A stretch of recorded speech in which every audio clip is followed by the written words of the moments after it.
Hi, I'm your host, Stephanie. Welcome to The Reset, where we hit the pause button, embrace who we are, reconnect with our purpose, while rewriting our stories together with confidence. The Reset is excited to partner with Evolution Medicine. And for more information or to schedule an appointment, visit www.evolutionmedicineapn.com. So I'm here with Priscilla Frederick Loomis, who is a track and field Olympian, entrepreneur, nonprofit founder. And what I was really psyched about recently is I saw that you started hosting on the radio. So I want to hear more about that. But most of all, what I really felt inspired by, and I wanted you to be here today, was because you are so beautiful. You are so unapologetic yourself. And you also care about other women. You mentor. I saw you speak and it moved me to tears. And I felt like I just connected with you so much, like as if I already knew you. So I was like, I have to know this lady. And I am so blessed, like so blessed that you actually said, you would speak to me because you're so real. And we were just talking about before this started about love. And I'm a big love component. I've been married before. I'm divorced. And I believe in love. I never stopped believing in love. And you have an amazing relationship with your husband. And I think that's so exciting that you feel that love is worth living for, Yes, it's a part of our everyday life, and I think everybody has different narratives in their lives, right? And so, what is the narrative that you're telling yourself that you're also living? And so, one of the things that I worked really hard at once I got into my 30s, then it definitely took a little while. I'm 36, and it wasn't until I got into my 30s that I was like, this isn't just about marriage. This isn't just about having a career. This isn't just about living a regular life. This is about changing the trajectory of my narrative and my story and my family story, right? And so when opportunities are awarded you and afforded you, you taking for granted certain opportunities is disrespectful to you and to the universe, right? So for me, I knew that God had blessed me with this mindset, and that I knew that I was tough enough and strong enough to fight through and change up how I saw my life. And so I wanted a healthy marriage. That's it. You're going to have ups and downs regardless, but I knew that I wanted a healthy marriage that was going to last. And so I put work into it. And then I wanted a healthy career. And so when I felt that things were not aligning, then I needed to shift.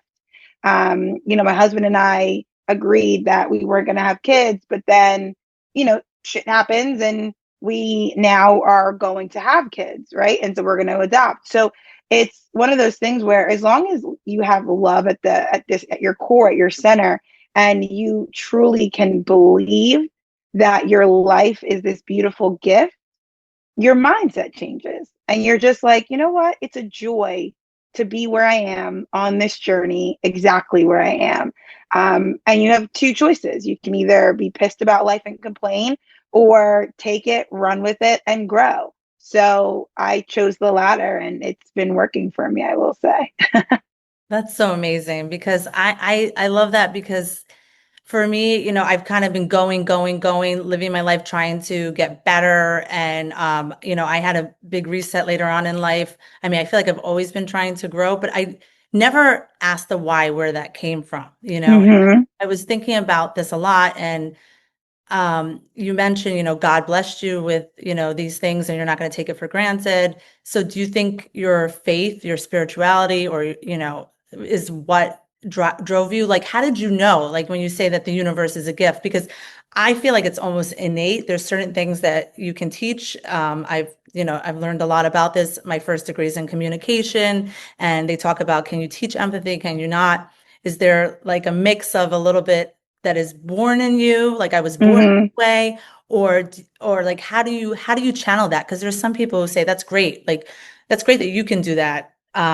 You just were born that way. Are you just born that way, or like do you think that this is something that you can practice and become?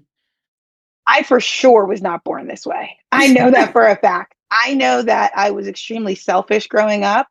I know Okay. that, but I was also because as a kid, I wanted what the other kids had. When I saw a two parent household, and I would go to a friend's house and they had a pool and a big house and she had her own room, And I'm like, when I come home, my mom is hustling 2 jobs, and we don't go out to eat, right? Like, we don't have money. We don't go on vacation. I don't have a father at home, right? Like, these things, it was like, and I say selfish because, like, I took it for granted, for sure. I loved my mom. I was super grateful for her sacrifices, but I didn't know at, 5 years old, 10 years old, 15 years old. I just wanted to be cool. I wanted to fit in. I wanted to be in entertainment. I wanted to go on auditions. Like, my life was just, what can I be? It was all about me.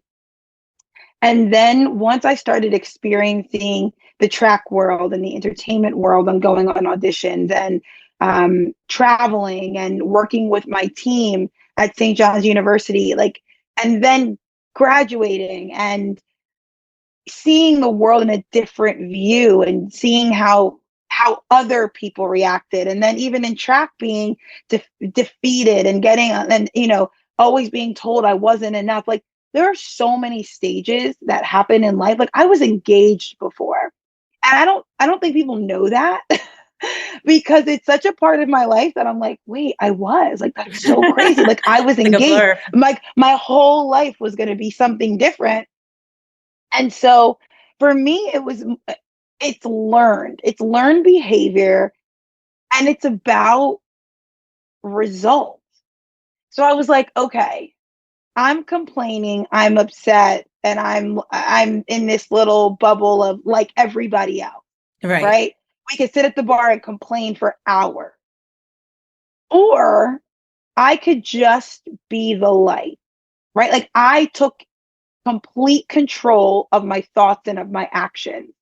And once I did that, I started realizing that I was saying, and it started in my marriage. Ah, Before we got married, we were like, obviously we were engaged.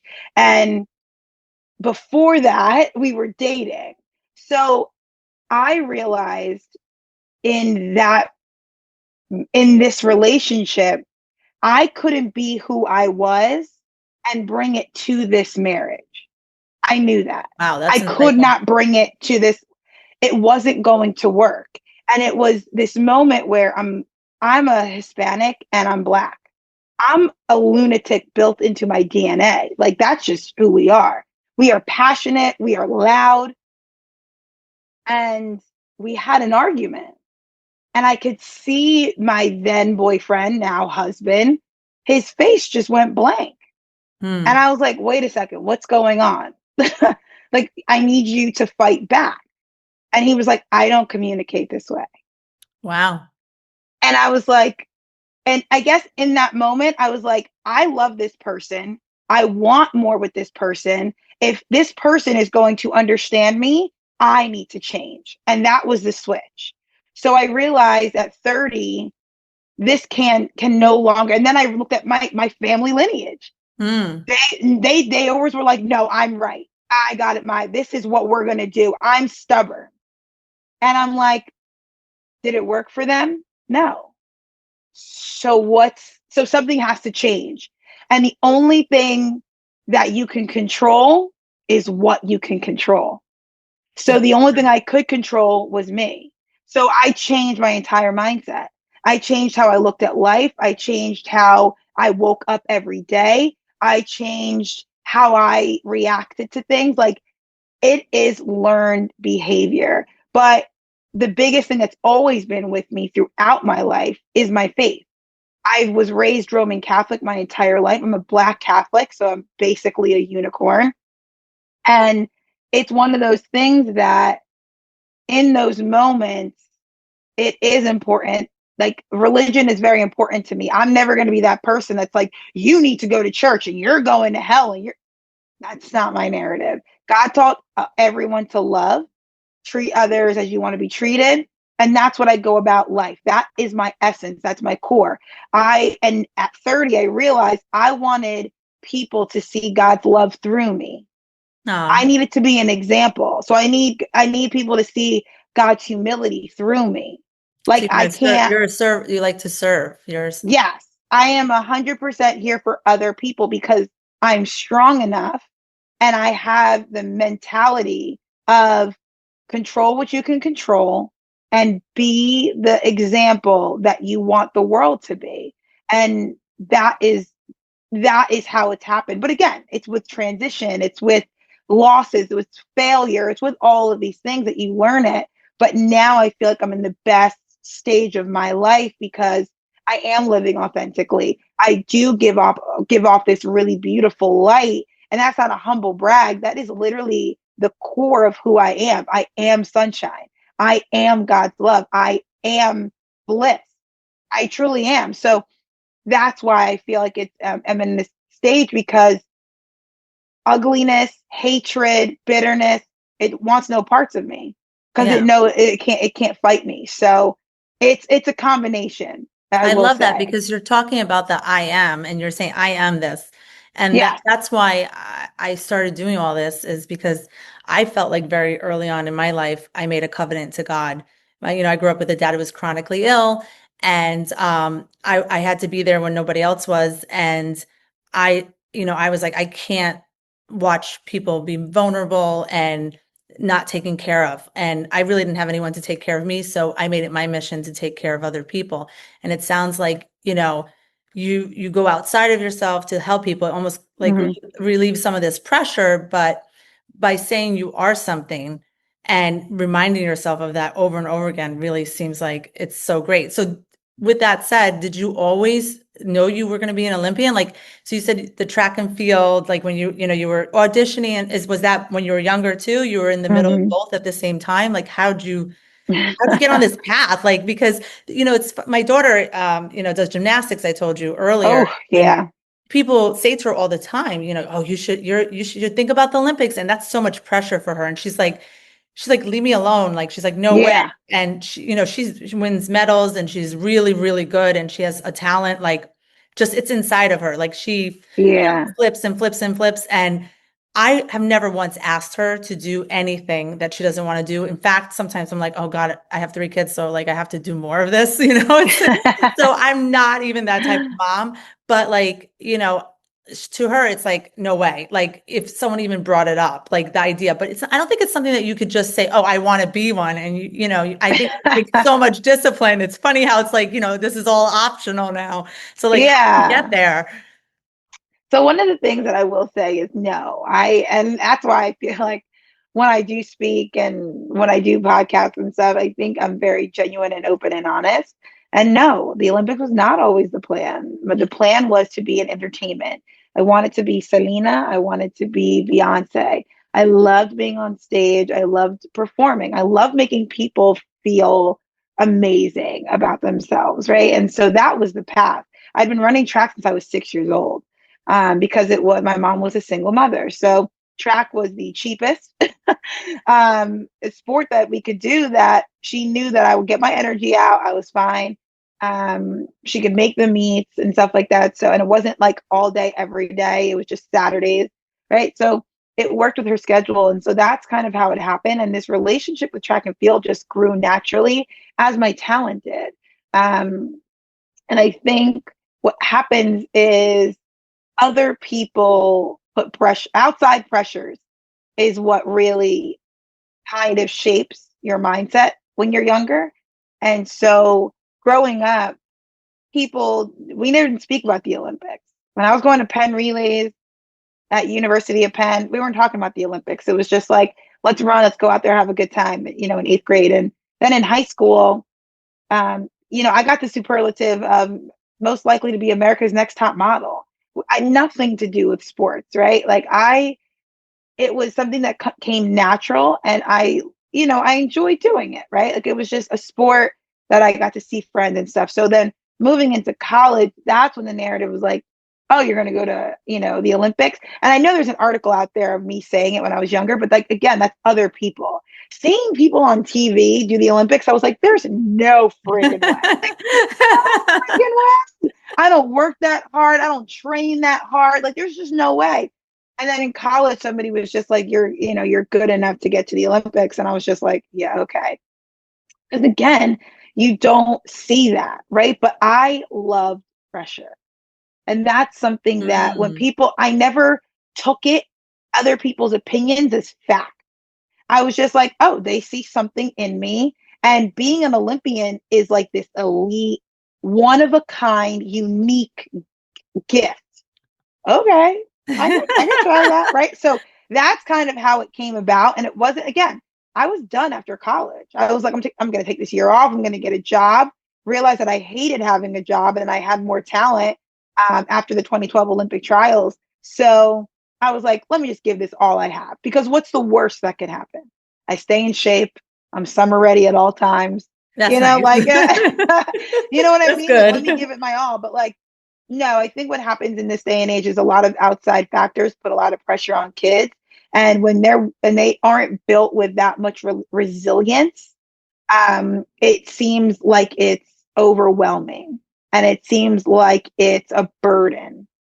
I And think that's so then, interesting because you yeah, said you're gonna adopt, right? yeah, So now you're gonna have to figure out how to teach this resilience, right? yeah. I mean, the thing about it is because I'm their aunt, they see it in me. They know this about me. They Awesome. know who I am.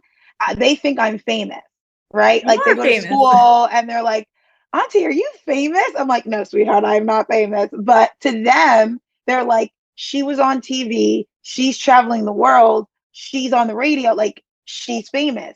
And so for that, again, it's not something that necessarily has to be like instilled and driven home. They have to see it. See it, They right? see my work ethic every single day. Anytime that they're with me right now, it's like, "Oh, Auntie, are you working?" Like, wow, that's amazing. Like, I need them to know that I'm working for them, right? Like, and for their upcoming legacy. But I think when we talk about kids, I think it's let them be, like, let them fall in Mhm. love with the sport, because if you force it on them too early or too soon or too much, then they're living your dream, right? And not Right. theirs. And so there does need to be like, you need to show up to practice. Like the essence of sport is sportsmanship, it's time management, it's teamwork, It's it's true. effort, it's resilient, it's Good point. learning how to fail. Like those are that's what sport is supposed to teach you. Now, if you want to keep going, then great.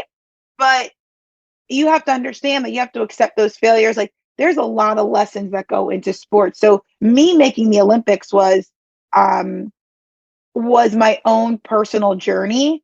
Did I think I had the talent? No. But I knew that I had the warrior spirit and the attitude to be like, I will crush every single one of you. Go home. This is Wow. my territory. So my mindset was completely different. And my coach was an amazing support in that. And then my sprints and weight room coach was really amazing with that too. So it was the program, the mindset, and there's always that why underneath, right? And I jumped for money. If I got first place and I was making 5,000, I'm jumping for that. Like, yes, Jesus, take the wheel. Like, I got this. So Yeah, there's that's different things that people find as their why or what they're doing. But my biggest why as to be an athlete was because I didn't want to be like everybody else. I wanted to be a part of this elite club for sure, for sure. That's interesting when you were saying that because I was thinking like right away, like a lot of people say, "Oh, you shouldn't do it for the money." What are you talking about? We need to live. We need to pay bills. I mean, it's easy to say you Uh, need to find something that you can do for the money as well as something that you love because obviously if, we all have certain lifestyles that we want to do yeah, and I think that's very real and honest, yeah, it's not true if that if you love what you do, you feel like you haven't worked a day in your life. It's work. yeah. It Yeah, is work. It was it's hard. work. It's It work. really was. And I like it. Like, I'm not saying like, because obviously, like on paper, I made $12,000 a year being a professional track and field athlete. So obviously, I wasn't doing it for like the big paychecks, right? Obviously, it's different nowadays. But yeah, of course, if I could jump and win and make money, like why isn't that a driving factor? Of course, why not? Like I want that money, of course. So that was definitely a part of it. But it was Was there like a definitely, reset moment in your athletic career where you like, because you talked about like how you wake up every day now in your marriage, which I feel like is so amazing. And it sounds similar to this training, like, you make that decision that this is what I want to yeah, be in. You yeah. committed to it. I mean, that alone, I think you should like write a book on because because a lot of people don't have that level of commitment, Yes. that ability to reset. And, Yeah. I learned that through my training and working in the emergency room. We Yeah. have to constantly reset patient to patient, situation to situation. But like, what do you have like a really hard moment in your athletic career where you're like, now I need to reset, and you kind of did that more than once, or was it just each time? Yeah. I think it's often. I That's think you awesome. have to reset and a lot, right? Especially like even when you win and when you lose, right? And so you're jumping and you're traveling the world, you're competing, and a lot of things are thrown at you. And I think people forget that athletes have to balance their regular life with their athletic life, and you got to be able to separate the two. Um, so resetting was, for me, it was just taking that moment of a competition and then taking the good, taking the bad, and then moving forward from it. Just keep moving forward. And so I was growing, and I didn't realize it at the time, but I was growing and becoming a better person and a better athlete every single time. So a reset for me, yeah, it happened quite often. I will say that it was um, just restructuring my mind, getting better each time, knowing how to deal with meet directors, knowing how to deal with agents, knowing how to deal with rejection. Um, it's all a part of it, which again, like I said, is a part of sport. So that kind of thing was it's unique, my situation, but it was very eye opening for me because I'm now able to do that in my life now. Right. And so when I transitioned and I retired, I had to be able to reset and give myself the grace and the time to allow myself to be in retirement, threw myself a great retirement party. Oh, that's amazing. That's Yeah. So, awesome. it's like, yeah, like what Where did you you have to have the reset. party?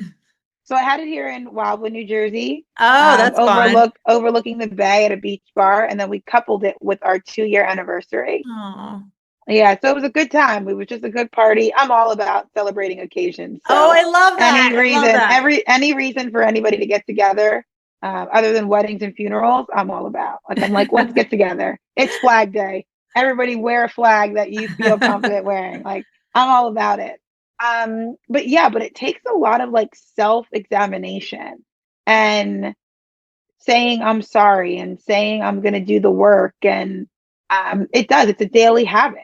It really is. It's not one of those things that I just wake up and I'm like, I'm going to be happy. It's plastered on my wall. I have affirmations that take me 5 minutes to read. I have, my goals and my vision boards on my walls, and I make a plan and I'm adjusting the plan every day as I get stronger, right? As I get more mentally strong, as I get more successful, the plan can't stay the same.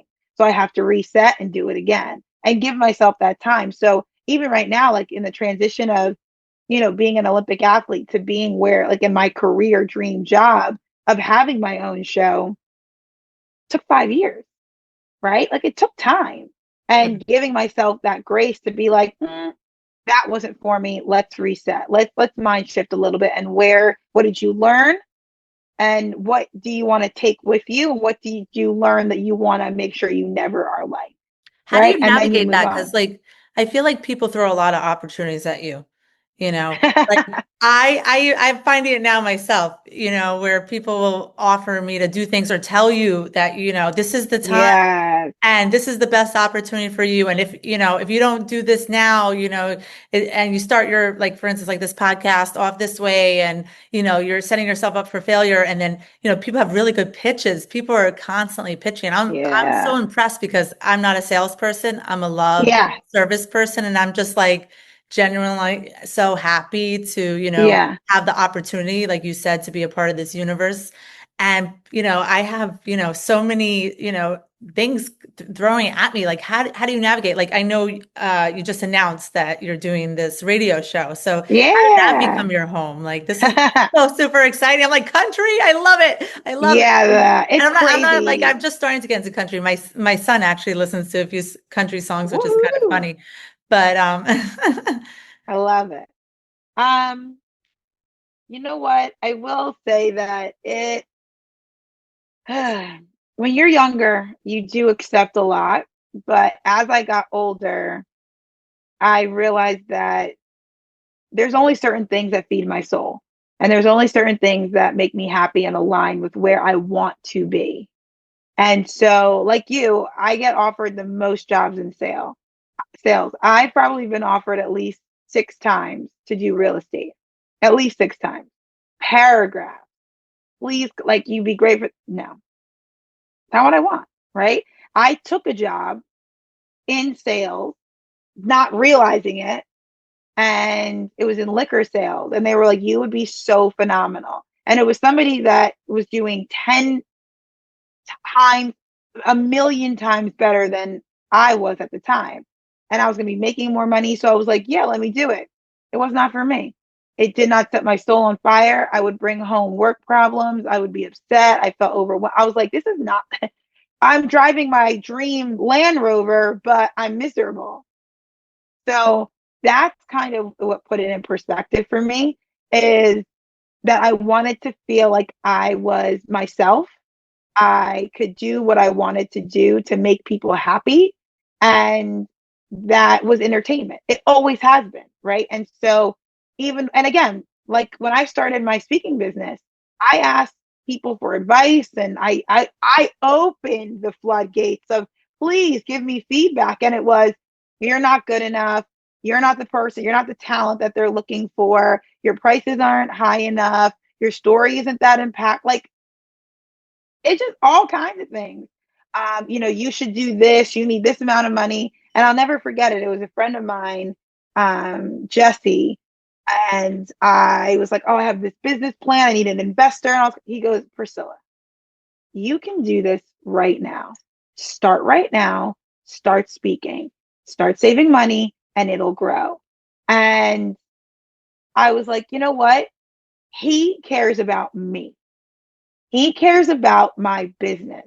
He cares about my vision. And that's what I realized, that if somebody's giving it to, like offering you something, I think that they're thinking about their benefit a little bit. But for me, I had to set boundaries and really be hardcore on, this is what I want to do with my life, because this is where I want to be in 10 years. So like, where do I want my marriage to be? Where do I want my career to be? Where do I want my kids to be? Like, everything is, I have a plan for. And that is what I have no problem saying no, because I realized that saying yes was exhausting me. Yeah, it could be exhausting. I was like, oh my gosh, I said yes to this and I shouldn't have, no more. So that was one of the big things. I feel like as you get older, just women naturally just tend to be like, yeah, that's not for me, boo boo, not That's not me. today. That's not who I I ain't am. about that. Yeah, that's not for me. So I have no problem saying no if it doesn't set my soul on fire. And everybody else can have their own career, but I knew that I am unique. I am this unicorn, and I have a different gift and I have a different mindset. So I had no problem, um, saying no and just going all in on myself and figuring it out and making a way for myself, which has been amazing. And once I did that, once I said yes to myself and my business, people started aligning with me. Look, I mean, we met because, I took a chance on myself and my business, and, we met, and that's what happened. Light attracts light. And so that's been the biggest game changer for me. So when I got offered this radio station, I was out having wings. I had just quit my last job, Awesome. and I got a text. Yeah. And I was with the 2.5-year-old girl. And I was like, oh my gosh. Okay. Yes. Let's do it. Cause I mean, if you pray for it and you're working towards it, and I've been chanting that I want financial freedom and I want growth and I want family and I want these things, I best to be prepared for when it comes. So when it came, I was like, oh crap, I gotta say yes. So now I'm a radio country morning show host here in Cape May County, and I love it. I'm on weekly 6 a.m. to 10 a.m. I'm in my element. I am in my cowgirl era, and I love it. Yeah, I feel like that's such a great way to keep spreading the message and the word. And I think now, even with like the weather getting nicer, I know so many people, like one of my really good friends. Glennis, she's like obsessed with Cape May. Oh my gosh, it is. I mean, Actually just we was have there for a. the first time. It's Yeah. amazing, and I went so for New Cape May Year's. County, we don't get that many, like we don't have that many like residents all year round, but just Wildwood where we live, just Wildwood, we get like close to 1 million people over this like throughout the summer. Like it's crazy how many people come to Cape May County. And it's amazing. It's still like a family town, it's a family community. So it's been a lot of fun living here. This will be my 7th year living here. Yeah. Wow, cool. I was telling you earlier that I found out we were both born in Queens. Did you spend a lot of time in Queens or besides like St. John's? So Did I was you? born in Queens, but my mom was a single mother and didn't want to raise me in Queens. So we moved at a pretty early age. But it's weird that I decided to go to St. John's. I wanted to be right back in New York. I love, love, love New York. It's a part of my soul. It's a part of my purpose. But since getting married, I realized that I needed to slow down. I had to. That hustle mentality was not gonna last. So in my younger years, it was great, but now I'm very happy to be, as soon as I cross the bridge over to our little island, I'm like, oh, sand, water, I'm good. I feel like But it's like I almost do, I like do love passing it. the torch though a little bit, so that like the younger version of you or I could like run the city. Yeah, You know?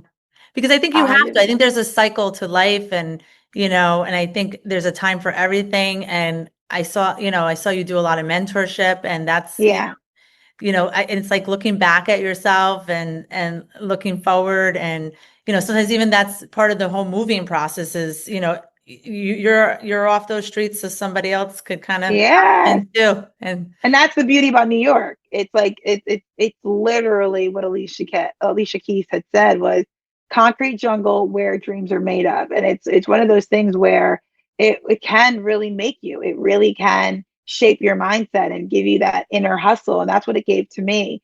But now, yes, I pass the torch to all, the young Black girls out there who are going and chasing a dream and chasing after it. Learn what you can, and then let life take you where it's meant to be. I never thought that I would be in country radio ever, but my husband got me into country radio, and there aren't many, Black women journalists covering country music, that whole genre. So it is something where I'm like, wow, this aligned perfectly with who I am and what I want to do.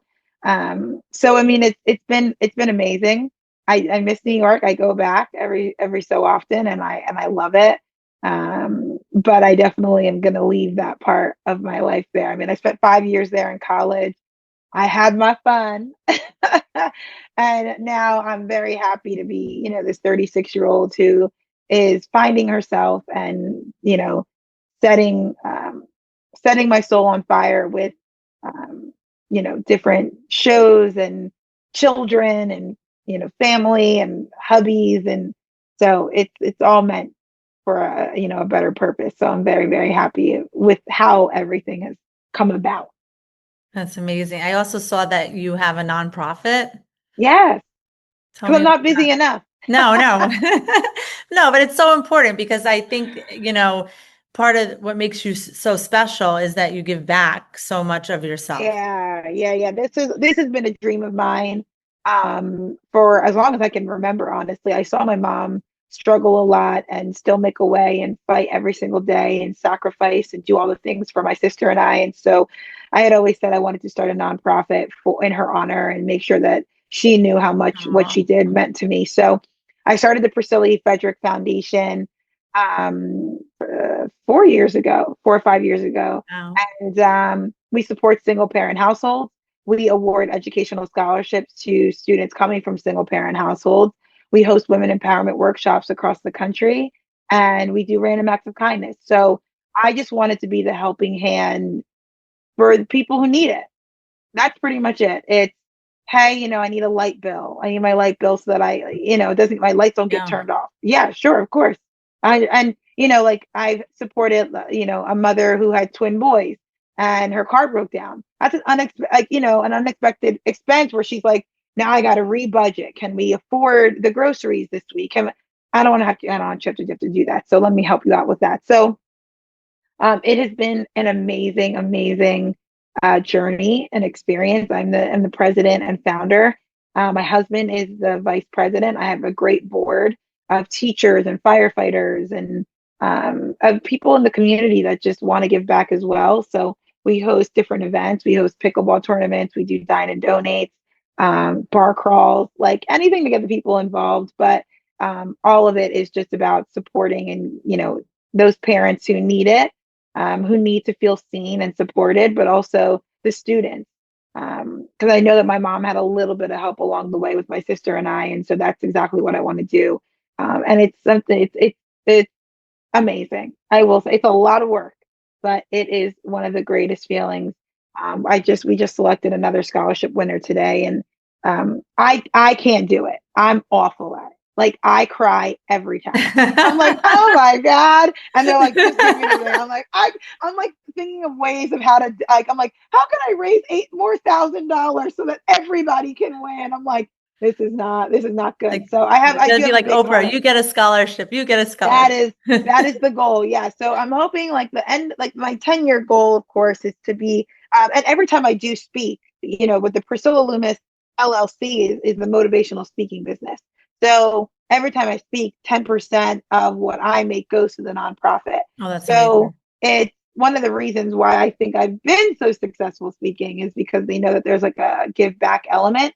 But I really hope that I get to the point where I'm almost on like the Warren Buffett level of like, I can pay your college education.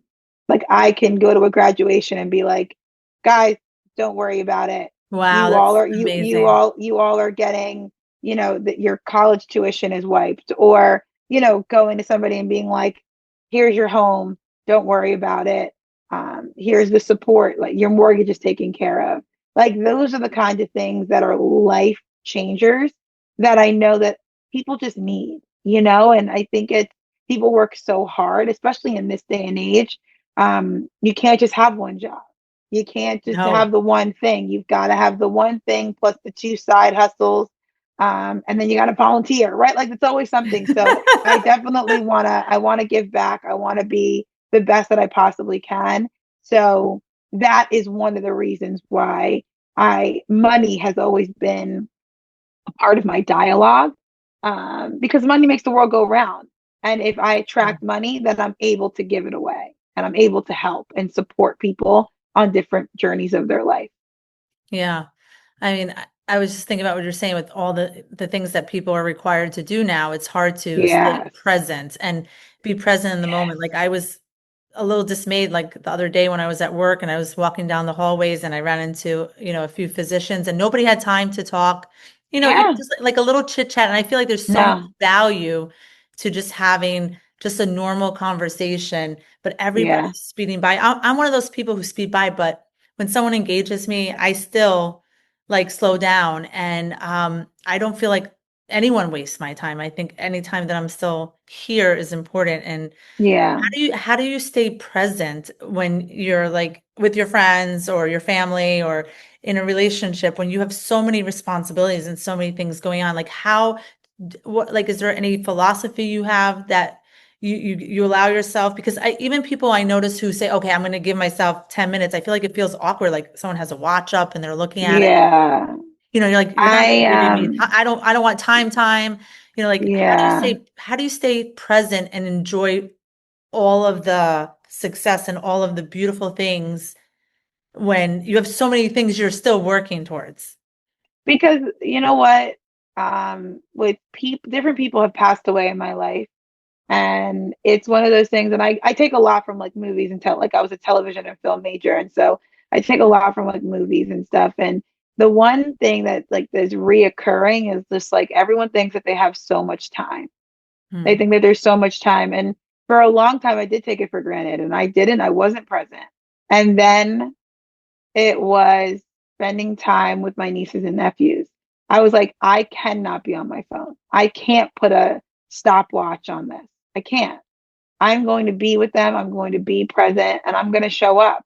And then I just kind of translated that into when I'm with people, I'm with you. Again, growing up with That's cell so phones, beautiful. When I I'm was with on, you, I I'm was, with you. when I'm with you, I'm with you. Yeah. Oh, I like growing up, I was always on my phone and doing stuff. And now I'm just like, you know what? Like my husband and I, and that's one of the things, it's funny that you say you like write a book. It's we cherish each other, right? And so when we are just on the couch, we're just on the couch. We're not, there's no like electronics. Like we'll pause to have a conversation and be like, oh my gosh, this made me think of this. Or, you know what, like if he's cooking, we're talking. I'm sitting on a chair and I'm talking to him about plans or about our house or about the trip that I want to take or anything, right? And it's just we're present. When I'm there, I'm with you. I'm with you to the end, right? And so I don't know what's going to happen, but I don't. It's about how I'm remembered and the impact that I had in your life. And the one thing I don't want is she was always on her phone. I want to live life and I want to be present because I care about you and this time that we have together. There is no pressure for me to do anything else. It'll get done during the work period. If it didn't get done, it'll get done tomorrow. So for me, I've just, again, it's that mindset of setting boundaries, choosing what I choose, controlling what I can control. There's 24 hours in a day. My to-do list is always going to be 24 things, but mm. that's going to take a week to do. But I put it on a to-do list for one day. It's not going to happen. So I choose the three things that I need to get done. And then when I need downtime, I sit and watch Netflix or I'll cook or I'll just sleep. I don't care. No one's going to put that outside pressure on me. So I feel like I put things on social media, but for the most part, I'm a very chill, relaxed person. If it gets done, it gets done. But the most important thing is that I'm spending time and I'm making these memories and these imprints with my family and those that I love. I always like to believe that we're always, as long as the universe is going and tomorrow, like the news comes on and someone's doing the weather, I'm still always going to exist, Yeah, because it's universe is a continuum. And like you said, like I was thinking about when you're talking about the people walking through Wildwood, I was thinking about how every single movement, anything a person's done, or when you sit somewhere and it's a clean seat because someone else was kind enough not to mess it up. yeah, yeah, Because sometimes you sit somewhere, you sit on gum or you sit on yeah, someone's garbage or 100%. something.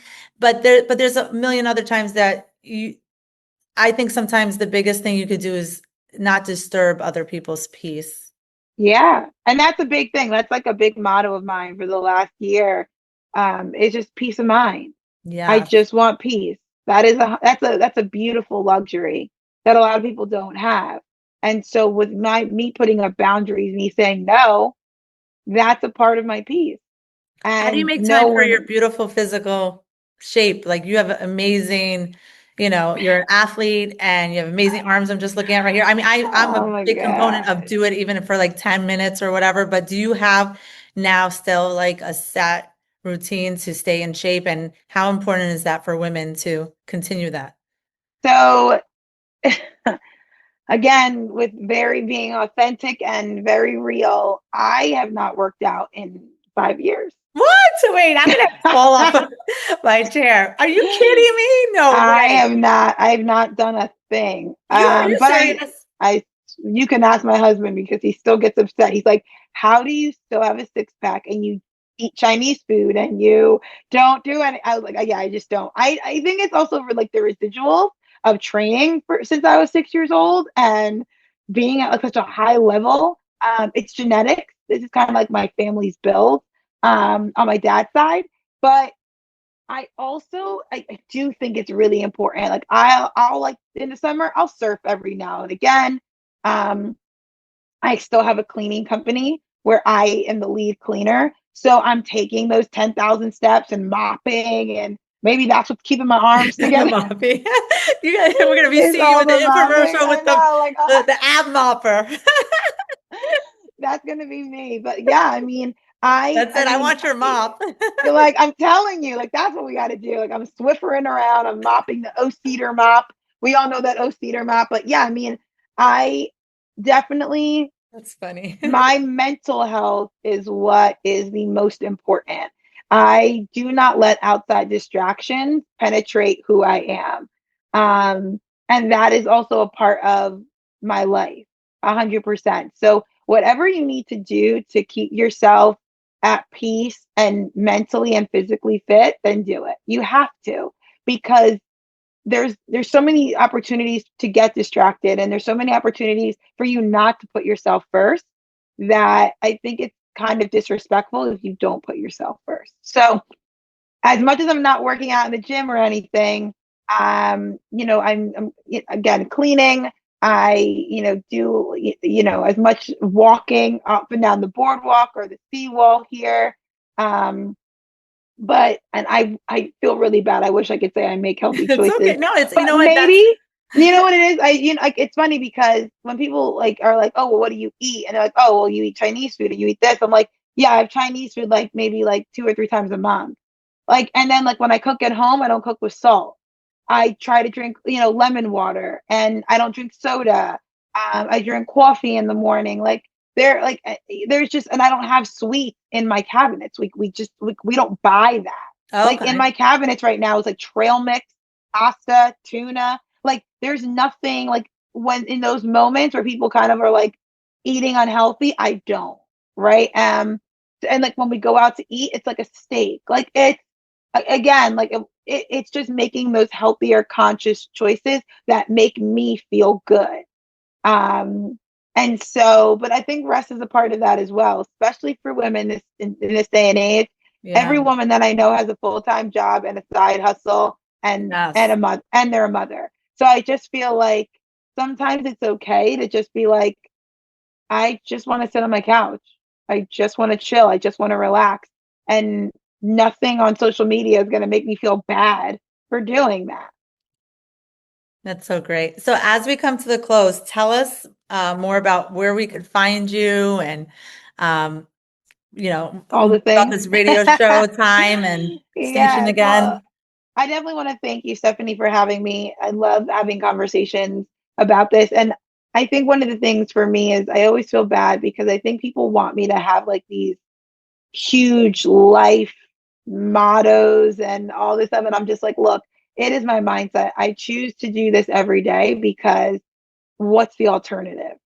Right. And so I definitely want to be this example of God's love, and to be an example of resilience and tenacity, but also just being a badass warrior. Like, that is just who I am. And so I call myself the professional badass because that's exactly what I am. I've been through it, I've failed, I've succeeded, and I'm making a way for myself. So I thank everybody. Oh, sorry. Can you hear me still? Yeah, yeah. Okay. I want to thank everybody that follows this journey, either at PriscillaLoomis.com, or on my Instagram. That's where I'm most active, Priscilla_Frederick, and for following along and for enjoying this journey. And so I have a newsletter, and most people are like cringe when they hear newsletter, but my newsletter is really just motivation, resources, and events. It's not for you to buy anything. It's just, hey, I'm here to help. I can't reach you right now, but hey, check this out if you're looking for a makeup artist, or if you're looking for a CPA, or if you need help, that I can't give you, here are some other things to help you. And then here's a little Priscilla in your pocket of motivation and self-love, and, giving you the hype reel that you need every once in a while, or that cheerleader moment that you might need. So I'm always very grateful. And on this journey, I'm very blessed. I'm very private with my marriage, because there are people who try to block your blessings.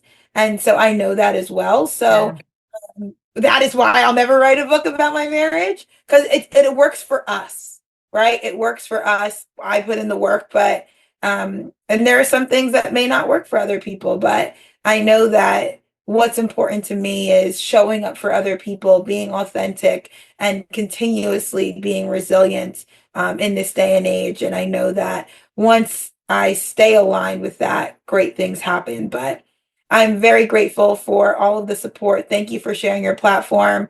People can find me, Everything is on my website. Everything's on the Yeah, I like website. the website. Yeah, and I want to thank you again because, when you said you didn't have this big grand thing, I, Yeah. I love that. And that's why I think that you keep building, you keep growing, you keep showing everyone what it means to continuously be, someone who you want to be like, but also someone's friend. And that's what I love when I do go to your website or your newsletter, or especially like your Instagram.